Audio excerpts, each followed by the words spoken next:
भारत हमारा देश पूरी दुनिया में फेमस है अपनी विविधता को लेकर के।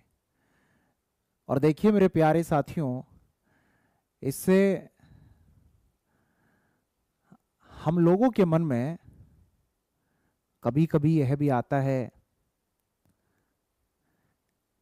कि हमारे देश से बेहतर तो वो देश है, वहाँ की सर्विसेज हमारे देश से कहीं बढ़िया हैं, कहीं शानदार हैं, कहीं अच्छी हैं। लेकिन फिर भी जो चैन, जो सुख, जो शांति और ओवरऑल मैं अगर कहूँ तो जीवन जीने का मजा हम हमारे देश भारत में ले पाते हैं, शायद ही कहीं हम वो सब महसूस कर पाएं। इसलिए अपने देश से हमेशा प्यार करें, अपने देश की हमेशा इज्जत करें। ये देश ही हमारा घर है, ये देश ही हमारा मान सम्मान है, ये देश ही हमारा सब कुछ है। और ये सब बातें आप लोगों को मैं इस वजह से बता रहा हूँ, ये सब बातें आप लोगों को इसलिए कह रहा हूँ क्योंकि हमारे देश भारत को एक नई दिशा देने की जिम्मेदारी अब आप सभी पर है। ये सब बातें मैं आप लोगों को इसलिए कह रहा हूँ कि इस भारत को नया भारत बनाने की जिम्मेदारी आपके कंधों पर होगी आने वाले कुछ वर्षों में, जब आप लोग सरकारी विद्यालयों में शिक्षक के रूप पर काम कर रहे होंगे। जी हाँ, जब आप लोग शिक्षक के रूप में काम कर रहे होंगे तो वहां पर आप देश के भविष्य का निर्माण करेंगे। आज हम लोग चारों ओर सुन रहे हैं कि भारत आने वाले समय में इस दुनिया का नेतृत्व करने की क्षमता रखता है। वो किस बेस पर हम लोग सुन रहे हैं? आपकी, मेरी, हम सभी देशवासियों के आधार पर, बेस पर ये बातें चारों ओर सुनने को मिलती हैं। और हमारे देश में पोटेंशियल है तभी ये बातें कही जाती हैं।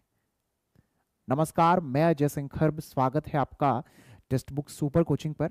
आज के इस वीडियो में मैं आपको समझाऊंगा कि हमारे भारत देश में जो हमारा एजुकेशन स्ट्रक्चर है वो किस तरह से कैसे काम करता है।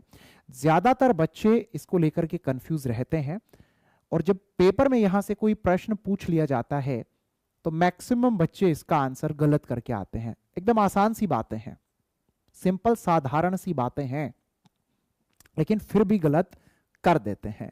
कभी कभी हम लोगों को लगता है अरे ये क्या, ये तो बड़ी आसान सी बात है, ये तो बिल्कुल सिंपल सी बात है, भला इसे भी क्या सुनना, इसके बारे में भी क्या समझना। लेकिन बड़ा आसान है कॉपी लेकर के बैठना, किताब लेकर के बैठना। बड़ा साधारण है एक छात्र का जीवन कि एक टेबल और चेयर पर ही पूरा दिन बिताना। लेकिन ये समय, ये जीवन जीना बड़ा कठिन है।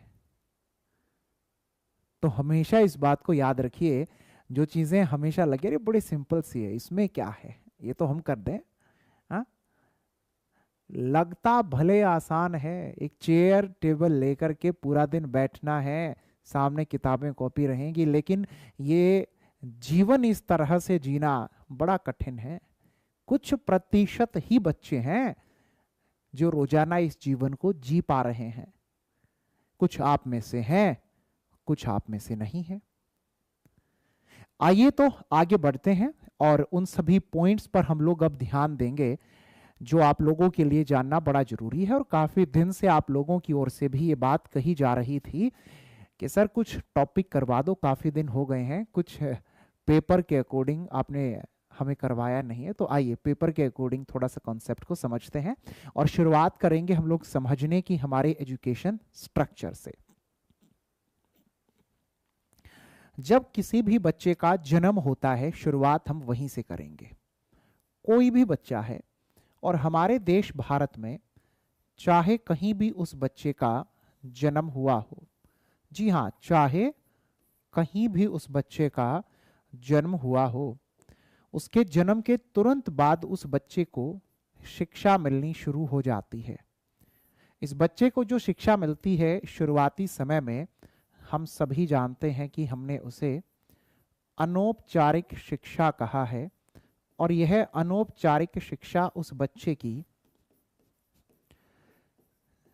जीवन भर चलती रहती है। आपकी मेरी हम सभी की यह शिक्षा आज भी चल रही है, कल भी चल रही थी, और जब तक हमारा जीवन है तब तक यह लगातार चलती रहेगी। इस शिक्षा को हम लोगों ने पाना जहां से शुरू किया वो है हमारा परिवार। और परिवार में ही हमारे फर्स्ट टीचर से हमारी मुलाकात होती है। अब आप सभी कमेंट करके बताएं, फर्स्ट टीचर कौन होती हैं? माँ होती हैं। तो अनौपचारिक शिक्षा हम लोगों को मिल रही थी, लगातार हम लोग हमारे जीवन में आगे बढ़ते जा रहे थे। फिर एक वक्त ऐसा आया जब हमें ये कह दिया गया कि अब आप लोगों को स्कूल जाना होगा। फिर एक वक्त ऐसा आया कि स्कूल भी पूरा हो गया और हमें कहा गया कि चलिए अब आप लोग कॉलेज, यूनिवर्सिटीज़, अलग अलग इंस्टीट्यूशंस में जाना शुरू कर दीजिए।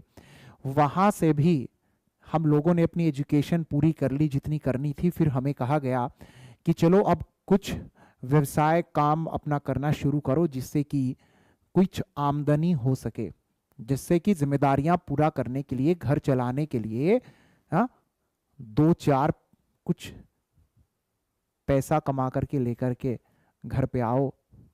इस तरह की बातें चल पड़ी। और ये पैसा कमाने के लिए ही संघर्ष आज आप हम सभी कर रहे हैं। ऐसा ही तो चल रहा है ना? इसी तरह से ही तो जीवन आगे बढ़ रहा है। सारा संघर्ष यही है। अब अनौपचारिक शिक्षा लगातार आगे बढ़ती रहेगी, इस बात को हम यहीं खत्म करते हैं और अब आपको लेकर के चलते हैं फॉर्मल एजुकेशन की ओर। अब बेटा, फॉर्मल एजुकेशन की जो हमारी शुरुआत होती है वो किस तरह से और कैसे, कितने हिस्सों में हम उसको बांटेंगे अपने एजुकेशन स्ट्रक्चर को समझने के लिए, इस पर आप ध्यान दीजिए। जो औपचारिक शिक्षा हमारी है इसको आप सबसे पहले लिखेंगे प्री स्कूल। इसके बाद में बेटा सेकंड नंबर पे आप लिखेंगे स्कूल,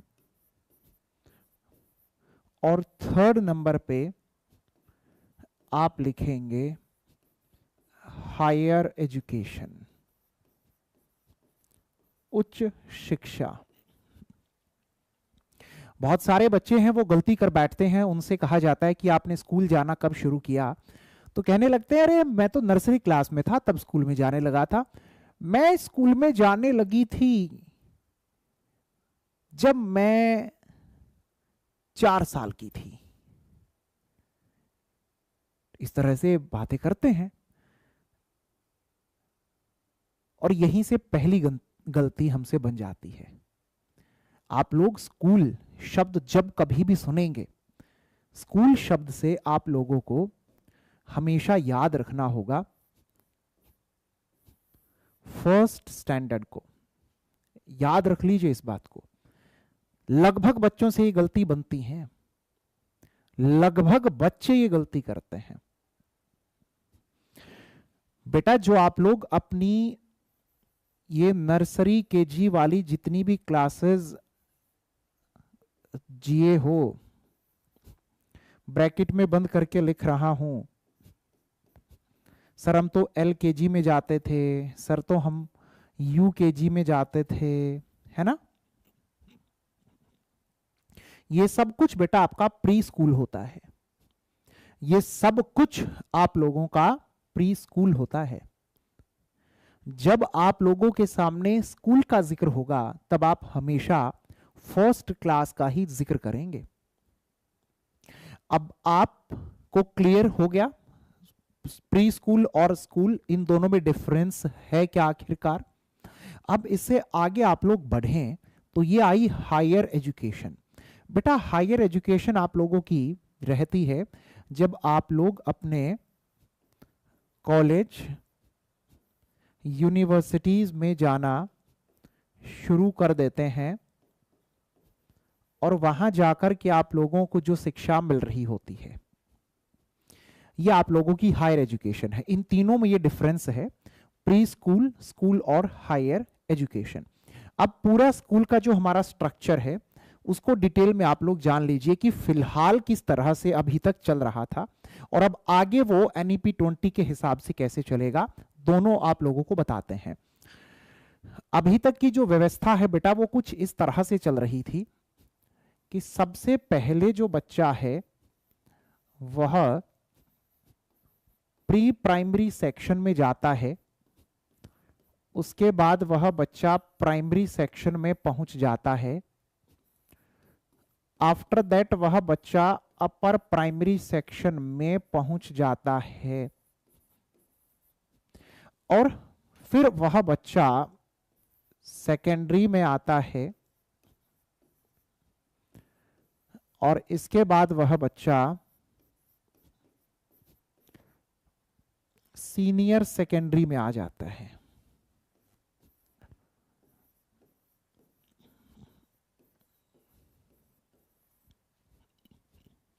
इस तरह से चल रही है सारी की सारी व्यवस्था, लेकिन इनके नाम कुछ और भी जैसे कि कई बार हमें दे दिए जाते हैं। जो हमारा प्री प्राइमरी सेक्शन है इसे कई बार ECCE सेक्शन कह दिया जाता है। हाँ, ये बोल दिया जाता है कि बच्चा कहां पर है, जरे बच्चा तो ECCE सेक्शन में हमारा पढ़ता है। ये कह दिया जाता है कि भाई जो बच्चा है वो अभी प्री स्कूल में जा रहा है।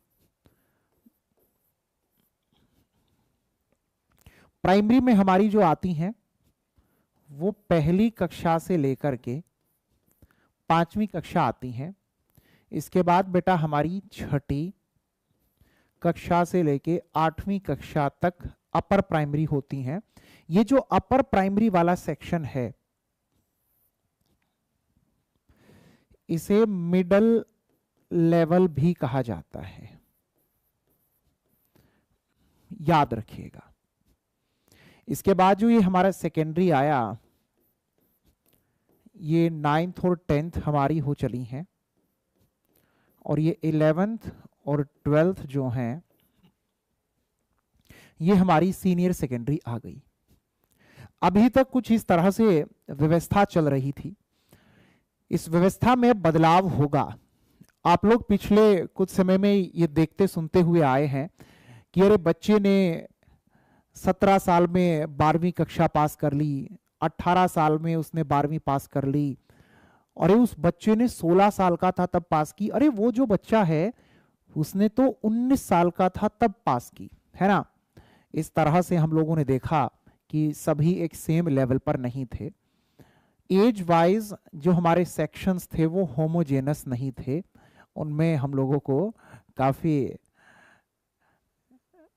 बदलाव, विविधताएं एज वाइज देखने को मिल रही थी।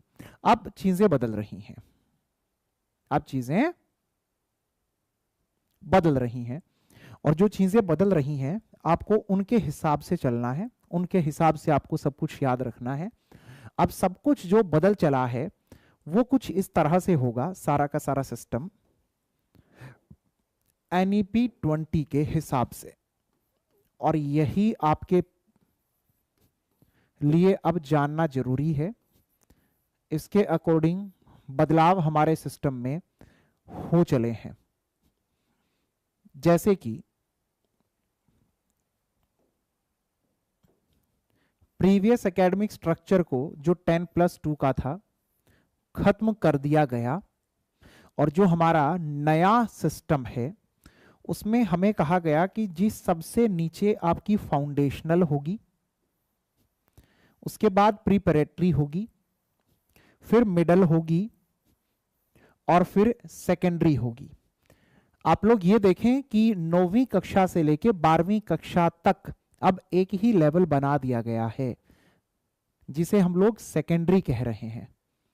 अब सीनियर सेकेंडरी आप लोगों को कहीं भी लिखा हुआ नजर नहीं आ रहा होगा, और आने वाले दिनों में नहीं आएगा। अगर अभी तक कहीं भी आप लोगों को नजर आता है तो समझने पर ध्यान दो, कॉन्सेप्ट आप लोगों के लिए जानना बड़ा जरूरी है।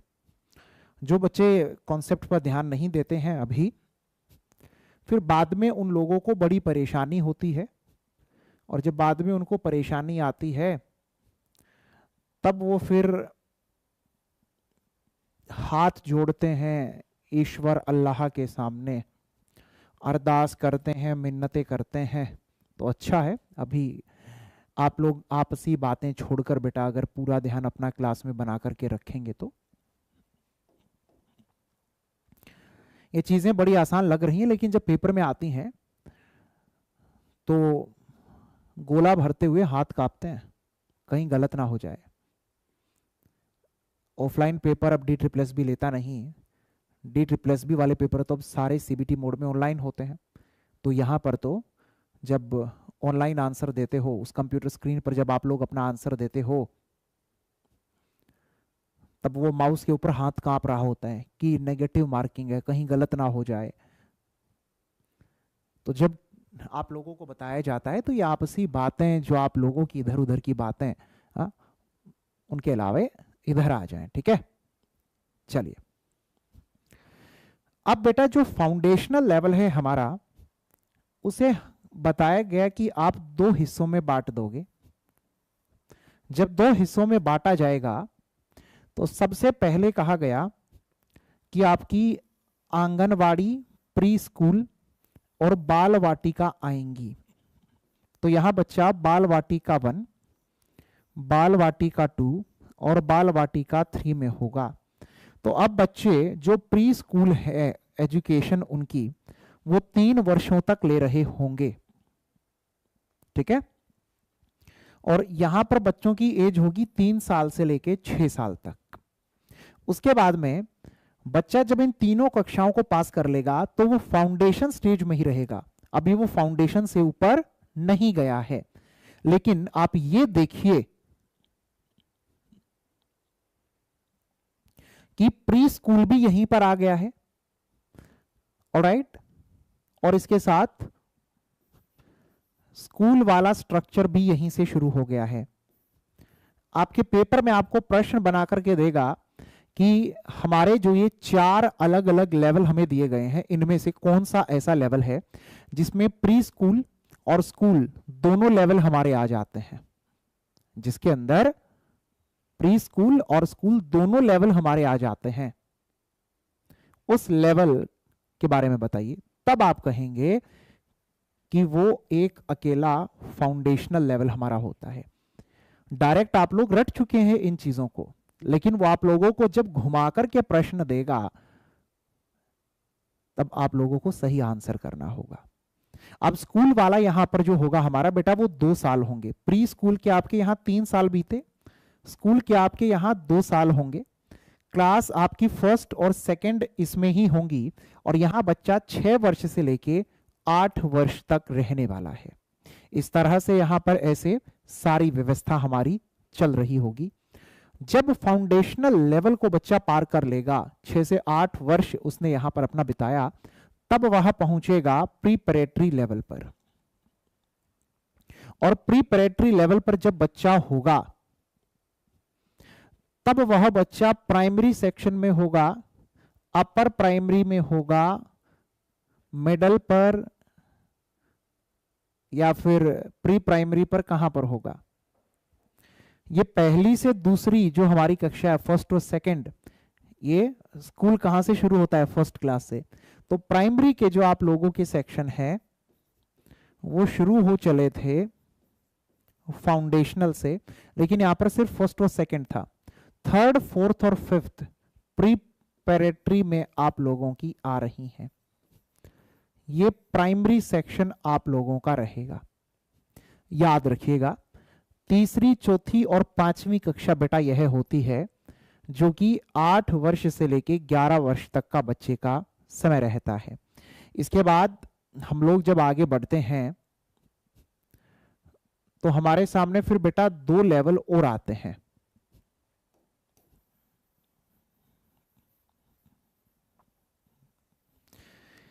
एक बार ये जरूर बताते रहो कि सब कुछ समझ में आ रहा है एकदम बढ़िया से, कोई कंफ्यूजन तो नहीं है। अब उसके बाद में जब बच्चा प्रीपैरेटरी को पास कर लेगा, जब प्राइमरी सेक्शन उसका कंप्लीट हो गया है, इसके बाद वह बच्चा पहुंचेगा इस मिडल लेवल पर।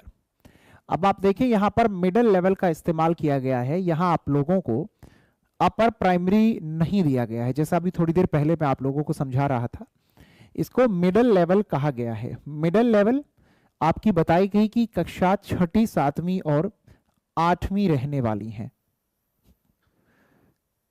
यहां पर बच्चा 11 वर्ष से लेके 14 वर्ष तक रहेगा।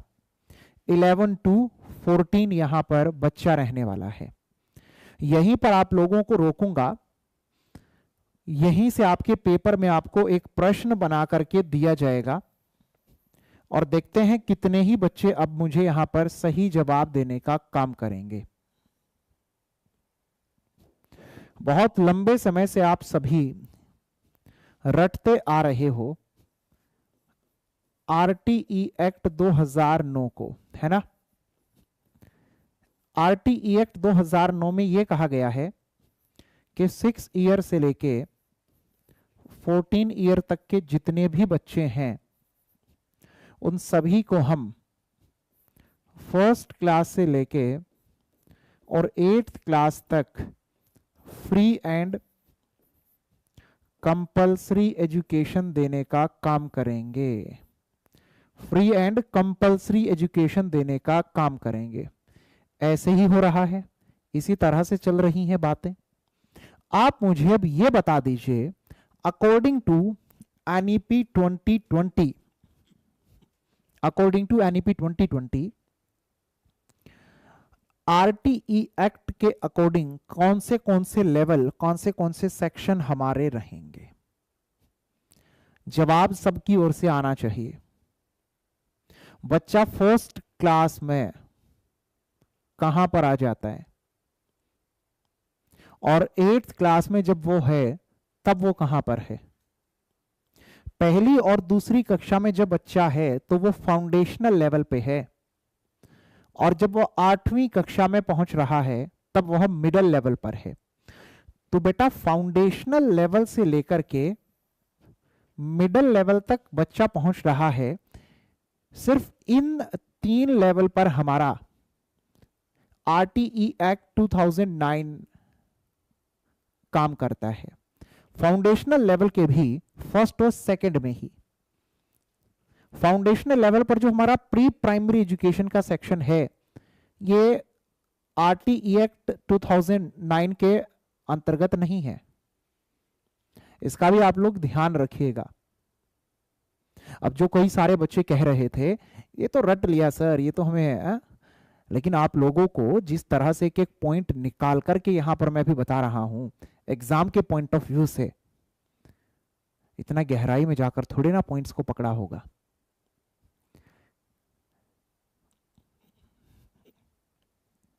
बस ऐसे ही समझना होता है, और जब ऐसे समझ लेते हैं, जब हर एक पॉइंट को इस तरह से पकड़ पकड़ करके आप लोगों के मस्तिष्क में फिट कर दिया जाए,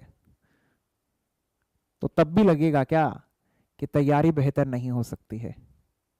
ये जो 9 बजे वाली क्लास मैं आप लोगों के लिए लेकर के आता हूं लाइव, इसमें जो बच्चे पहले से जुड़े हुए हैं उन्हें इस बात का पता है, सर आराम से पढ़ाएंगे, सर भागेंगे नहीं, चिल्लाएंगे नहीं, अपनी मस्ती में करवाएंगे, लेकिन करवाएंगे इस तरह से एक एक पॉइंट को कि हमें कभी दोबारा उस पर अपना टाइम और एनर्जी नहीं देनी पड़ेगी। और आप लोगों को एक बात और मैं बता दूं कि आपकी DSSB की प्रिपरेशन, जिस दिन पढ़ाने आता हूं उस दिन की बात कर रहा हूं, जिस दिन मैं बाकी इंफॉर्मेशन देने आता हूं उस दिन की बात नहीं कर रहा हूं। अगर इस तरह से हो जाए तो हमें बता दीजिएगा। फ्री में नोट्स दे रखे हैं लगभग सभी टॉपिक्स के, टेलीग्राम चैनल पर जाके फाइल्स वाले सेक्शन में ढूंढो। तो DSSB की जो तैयारी करते हैं या करना चाहते हैं, बेटा बढ़िया से पढ़ो, तुम्हारे लिए कमी हम नहीं होने देंगे। अब इससे आगे जब हम लोग बढ़ते हैं, मिडिल लेवल के बाद में हमारे सामने अब जो लेवल आता है, जब हमारे सामने बातें निकल करके आती हैं, वो आया सबसे लास्ट वाला लेवल, जिसे कि हम लोग सेकेंडरी लेवल कहते हैं। जिसे हम सेकेंडरी लेवल कहते हैं। सेकेंडरी लेवल हमारा जो होगा उसमें बेटा 9वीं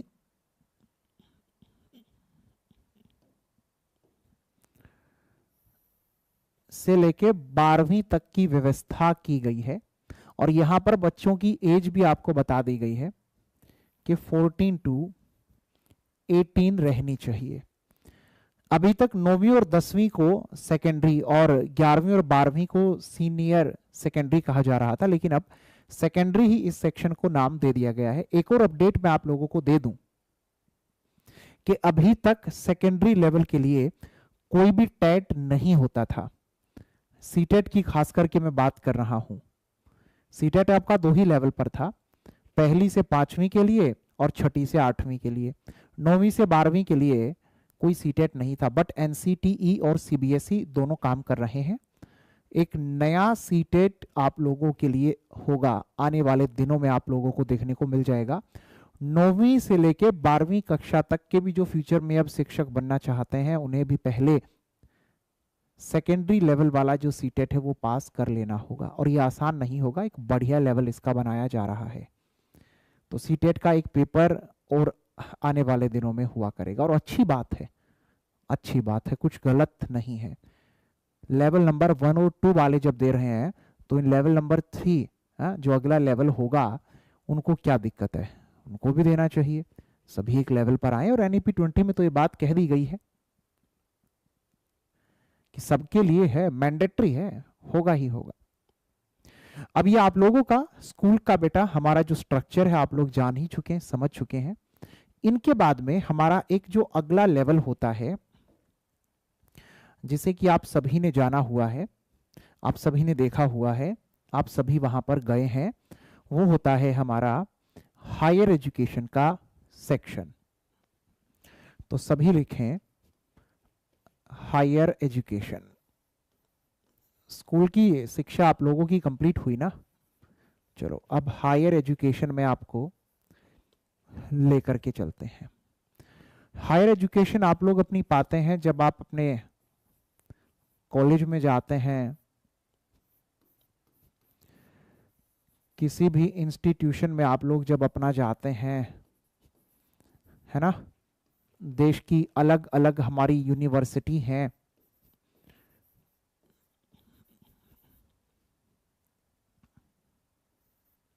जिनके अंडर आप लोगों ने अपनी हायर एजुकेशन को कंप्लीट किया हुआ है। हायर एजुकेशन से ही संबंधित है यूजीसी। ये आपको काम दे रहा हूं कि यूजीसी की फुल फॉर्म क्या होती है। आप देखेंगे कितने ही बच्चे ऐसे होंगे जो सही बता पाएंगे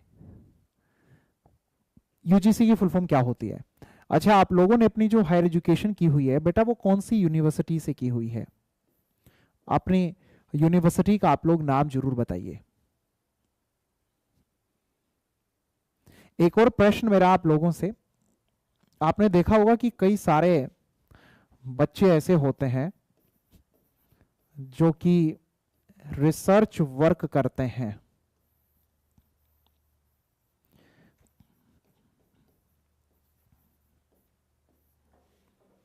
जो कि शोध कार्य कर रहे होते हैं, रिसर्च वर्क करते हैं, शोध कार्य करते हैं। तो जो रिसर्च वर्क है वो हायर एजुकेशन के अंतर्गत आता है या आप लोगों का स्कूल के अंतर्गत आता है? आप में से भी कई सारे ऐसे होंगे जिन्होंने मास्टर्स की होगी और उसके बाद में सोचा होगा कि चलो पीएचडी कर लेते हैं। रिसर्च वर्क तो आप लोगों का मास्टर लेवल से ही आप लोग कहीं ना कहीं करना शुरू कर ही देते हैं, है ना। तो सोचा होगा कभी ना कभी तो रिसर्च वर्क करेंगे। मैंने भी किया हुआ है और अभी भी करता रहता हूं। रिसर्च वर्क हम सभी को करना चाहिए, सीख लिया जाता है। कोई बहुत लंबा चौड़ा ऐसा काम नहीं है, सीखा नहीं जाता है, कुछ दिन लगते हैं, सीख लिया जाता है कि कैसे होती है रिसर्च। तो मैं उम्मीद करता हूं आज के क्लास में आप लोगों को सब कुछ सीक्वेंस में समझ में आया होगा। सब कुछ आप लोगों को सीक्वेंस में समझ में आ चुका है, एकदम बढ़िया से आप लोग समझ चुके हैं, जान चुके हैं, एक एक सेक्शन, एक एक पॉइंट और कहीं पर भी कोई कंफ्यूजन नहीं रही होगी।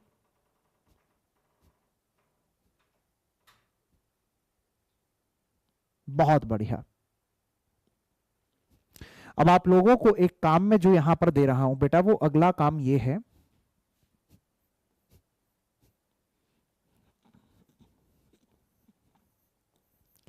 कि आप में से जो भी आप DSSB की तैयारी कर रहे हैं, चाहे जिस किसी भी एग्जाम के लिए आप लोग तैयारी कर रहे हो, आप लोग एक तो कमेंट सेक्शन में सेशन खत्म होने के बाद अपने एग्जाम का नाम लिखकर मुझे बता देना। अजय सिंह खर्ब टेलीग्राम चैनल को ज्वाइन कर लेना।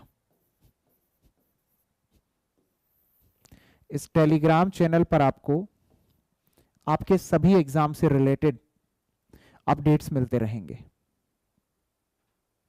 मेरा सब्जेक्ट है बेटा साइकोलॉजी, साइकोलॉजी में ही मैंने मास्टर्स की हुई है, एंड गाइडेंस एंड काउंसलिंग मेरा उसमें कोर एरिया है जिस पर मैं काम करता हूं।